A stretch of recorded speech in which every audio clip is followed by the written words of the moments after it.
The Pentagon has never felt more like a battlefield inside its own walls.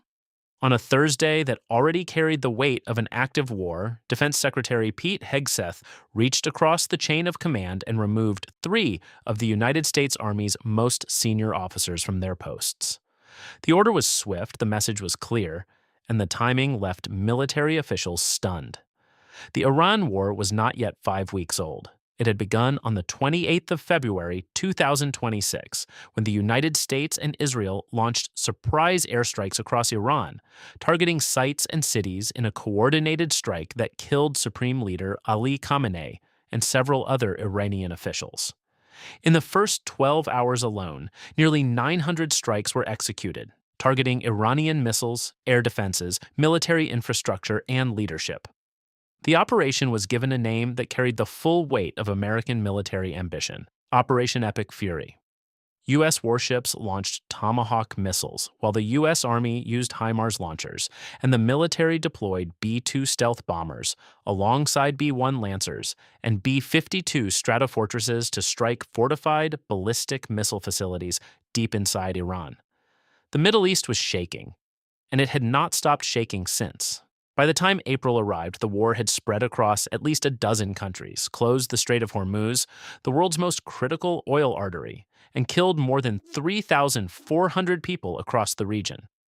Iran had answered back with missiles and drones, hitting American bases, Israeli cities, and Gulf states that it accused of providing a launch pad for U.S. operations. The fighting was real, active, and nowhere close to finished. It was in this environment, with artillery still echoing and paratroopers boarding transport aircraft, that Pete Hegseth made his move inside the building. The Defense Secretary asked Army Chief of Staff General Randy George to step down and retire effective immediately, cutting short a tenure that had begun in September 2023, well before the typical 4-year term was close to its end. General David Houdini and Major General William Green Jr. were also removed from their positions, a defense official confirmed on Thursday evening. 3 senior officers, one afternoon. No public explanation. Pentagon spokesperson Sean Parnell announced that General George will be retiring from his position as the 41st Chief of Staff of the Army effective immediately, while Pentagon officials offered no reason for the departure, which came nearly 5 weeks into U.S.-Israeli attacks on Iran with no clear timeline from President Donald Trump on when the war may end. The silence from the Pentagon's official channels stood in sharp contrast to the noise coming from those who knew what was actually happening on the ground. Defense officials were blindsided. The ousters had generated deep concern about the implications for the war in Iran and the longer-term adoption of new technology and tactics. One official, speaking without attribution, did not hold back. The word used to describe firing a 4-star general during an active war was direct and damning: insane. A third U.S. official put it more specifically: here is a 4-star general who is actively working to get equipment and people into theater, to protect U.S. forces, and you fire him? In the middle of a war?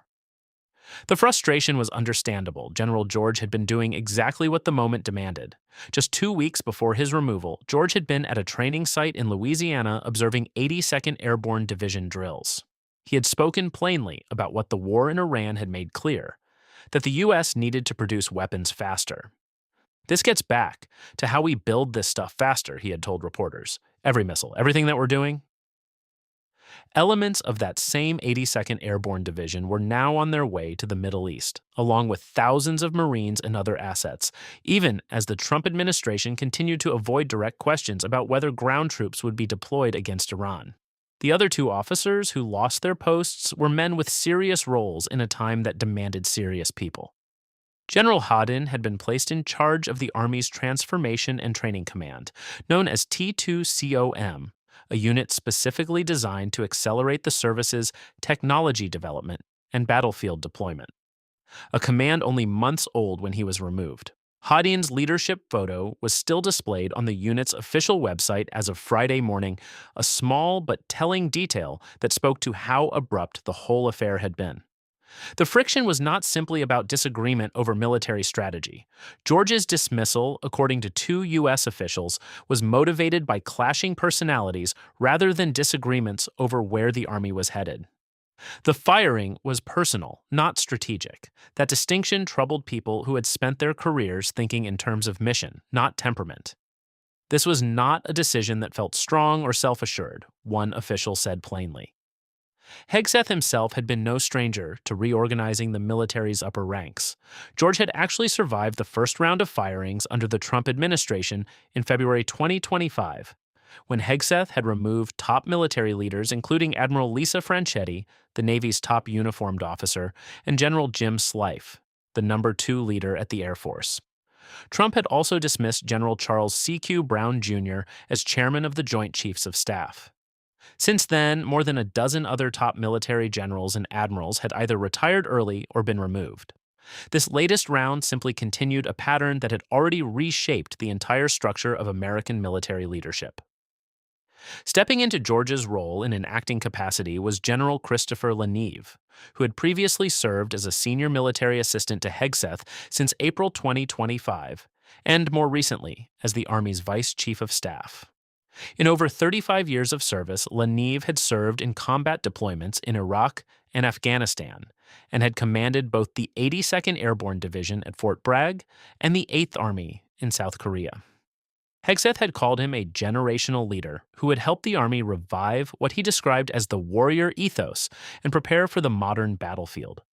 LaNeve had previously questioned whether the Army was moving too fast and too far, a view that appeared to align more closely with Hegseth's own thinking about the pace and direction of military transformation. Meanwhile, the war gave no indication it was waiting on Washington's internal politics to sort itself out. 2 U.S. jets and 2 helicopters had been hit by Iranian fire on Friday. American airmen were still being rescued from hostile territory. The skies over Iran remained dangerous, contested, and uncertain. Iran had continued launching missile and drone barrages toward Israel and oil refineries, U.S. military bases, airports, and commercial shipping across the Gulf states and beyond.